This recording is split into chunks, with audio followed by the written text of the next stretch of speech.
I cannot believe this crap. I don't know whether I should be furious that you killed him, thankful that you killed him, or just impressed that you killed him. And that's even if you did it at all. Which, I gotta tell you, I highly doubt. I mean, I knew the guy. And while I do not greatly lament his passing, even I have to acknowledge that, as far as I was concerned, the bastard was just unkillable. How in the hell did you even manage it? Through great trial and effort, the man replied to Jax. In the end, things were settled in the place where things are always settled with the doctor. The devil, whatever you want to call him. We settled our final dispute in the Ring Eternia, and for the first time since I was a child, I claimed victory, and it was not easy. As you said, he was far from an easy person to do away with. I would say that it was the most challenging experience of my life, and there were many times when I seriously thought things would be sliding the other way, and nearly did. But in the end, I was able to claim victory. As my reward, the crown. I took his place and all of his abilities, and unfortunately all of his debts.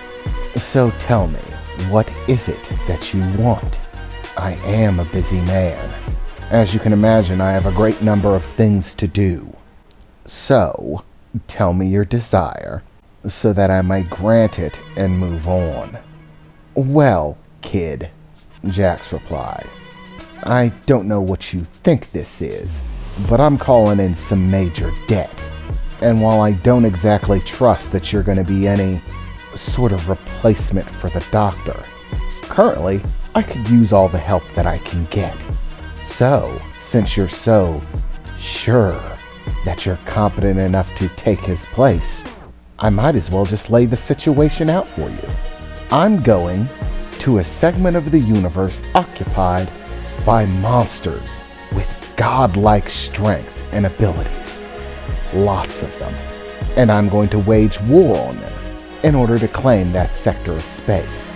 This guy standing beside me is a god being, born on a world with forces more extreme than the surface of your sun, and powers ranging far beyond that of any normal mortal. He's in fact older than your entire solar system. And we're doing all of this so I can transport an animal that's bigger than your sun into this place that we call hopeless space, bereft with some insane sort of radiation that it eats, so it can have a baby planet, all while doing a whole bunch of other things, like moving stars across the distances of the universe. Basically, I called the doctor in so we could fight some god stuff. So, you feel up to that?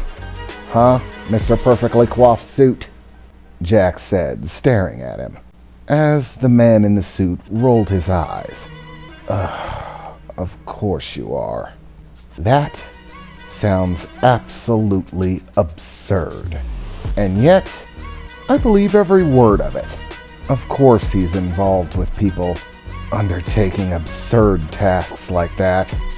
Where does he dig you up? That is one talent that I have yet to develop. Finding the most insane people in all the universe. People on my planet have never stepped foot off of it. And here he is, making friends with people in outer space. How did he even know that there was such a thing as life beyond our planet? One of the millions of questions that I wish I could have asked him before I killed him. But he just would have forced me to make a deal with him for it. One of the stressful things about knowing him. Even information comes at a cost. But suffice it to say, your task sounds substantial enough to waylay the debt. So I agree, on the terms that once this is done, your previous debt with the doctor will be settled, and I will owe you nothing. After that, if you intend to cut any more deals with me, then you will have to barter for them. This is simply a matter of clearing the slate. Wow, just like that, huh? Trust me, after the things that I've seen, fighting some gods, or godlike creatures, is just another day at the office. Once you've crawled out of the pits of hell, there's not much else that surprises you. What is it with you guys? And going to hell? I mean, seriously, is it a requirement for the job? The doctor went to hell and crawled his way out. And somehow his predecessor went to hell and crawled his way out. How the hell do you even do that? With an immense amount of time, bloodshed, and effort. You cannot even fathom it. You know time flows differently in hell, right? It's actually quite terrifying. It's the most terrifying thing about hell. The moment you enter it, the time in which you enter it is sealed. And thus, no matter how long you stay there, if you ever happen to crawl your way back out, you will emerge in the very instant that you died and were sent to hell. I was there for thousands of years. You do not even want to try to guess what kind of horrors lie in hell. I would give you an accurate count of the years, except I just can't. After you spend the first several centuries being eaten alive, you kind of lose count of time. It's funny that way, the man said, shrugging his shoulders and raising his hands a bit. But regardless, it's actually sort of is a requirement for the job title. Or at least doing something extreme and absurd is. In the case of both me and my predecessor, going to hell was that step. And what lied beyond it was our reward. Now, exactly how long is this little journey of yours supposed to take? Well, Jax replied, once the last of my men arrive, our task will be undertaken over the next month or so. Specifically, we have 28 days to reach completion. A month. This is not going to sit well. Give me a moment, the man said, as he once again raised his hands, and with a snap of his fingers and a flash of red, he began to look up towards the ceiling. Yes. Hello, Alice. Yes, it's nice to talk to you too, sweetheart.